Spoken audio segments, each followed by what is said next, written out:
కరకరలాడే కారపూస రెసిపీని ఈరోజు మీతో షేర్ చేసుకుంటున్నానండి. నమస్తే, నేను Harinamani. Welcome back to our channel Harinamani's kitchen.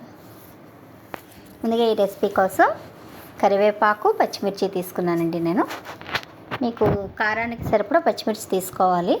నేనైతే ఒక 5 వరకు పచ్చిమిర్చి తీసుకున్నాను. అలాగే ఒక గుప్పెడు కరివేపాకు, ఒక స్పూన్ జీలకర్ర వేసి కొద్దిగా వాటర్ వేసి మెత్తగా పేస్ట్ కింద చేసేసుకోవాలి.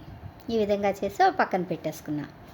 ఇప్పుడు ముందుగా పిండి కలపడానికి ఒక ప్లేట్ తీసుకుని అందులో ఈ కప్పు కొలత పెట్టుకునండి 2 కప్పుల వరకు శనగపిండి వేసుకున్నాను. అలాగే 1 కప్పు బియ్యపిండి కూడా వేసుకుంటున్నాను. ఈ శనగపిండిని బియ్యపిండిని కూడా రెండింటిని బాగా కలిపేసుకోవాలి. ఎక్కడా ఉండలు లేకుండా మెత్తగా ఉండేలాగా బాగా కలిపేసుకోవాలి. ఇప్పుడు ఇలా కలుపుకున్న తర్వాత ఫిల్టర్ తీసుకుని ముందుగా మిక్సీ చేసి ఉంచుకున్న జ్యూస్ని అందులోకి వడకట్టుకోవాలి. ఇప్పుడు ఇదే జ్యూస్లో ఇంకొంచెం వాటర్ పోసుకుంటా ఫిల్టర్ చేసుకోవాలండి. అంటే కారం అది కూడా బాగా దిగుతుంది. డైరెక్ట్గా వేస్తే మనం కారపూస వేసేటప్పుడు కన్నాల్లో అడ్డుకుపోతుంది. అందుకని వాటర్ వేసి ఫిల్టర్ చేశాను. ఇప్పుడు ఇందులోనే టేస్ట్కి సరిపడా సాల్ట్ కూడా వేసేసుకున్నానండి. వేసేసి కలిపేసుకోవాలి. గరిటతో కలుపుతున్నాను కానండి, చేత్తోనే కలుపుకోవాలి. ఓకేనండి. కొంచెం వాటర్ పోసుకుంటా. ఇప్పుడు మనం జంతికల పిండి కలుపుకుంటాం కదా, ఆ విధంగా కన్నా కాస్త మెత్తగా ఉండేలాగా కలుపుకోవాలి. చూసారుగా, ఈ విధంగా కలుపుకోవాలి.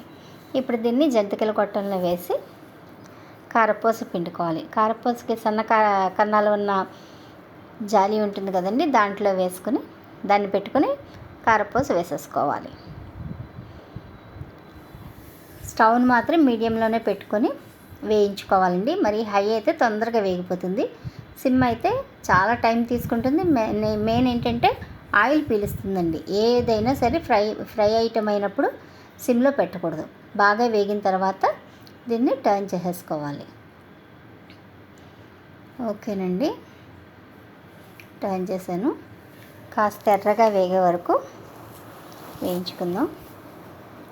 అటు ఇటు తిప్పుకుంటూ కాలుస్తే మొత్తం ఈవెన్గా కాలుతుందండి. ఓకేనండి, రెండో వైపు కూడా మళ్ళీ ఇంకొకసారి తిప్పుకున్నాను.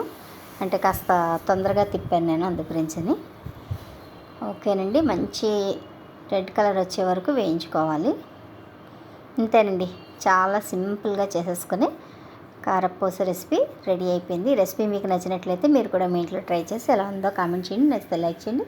అలాగే నా వీడియోని షేర్ చేయండి. మరిన్ని రుచికరమైన వంటల కోసం నా ఛానల్ సబ్స్క్రైబ్ చేసుకుని నోటిఫికేషన్స్ ఆన్ ఉంచుకోండి. Thank you for watching.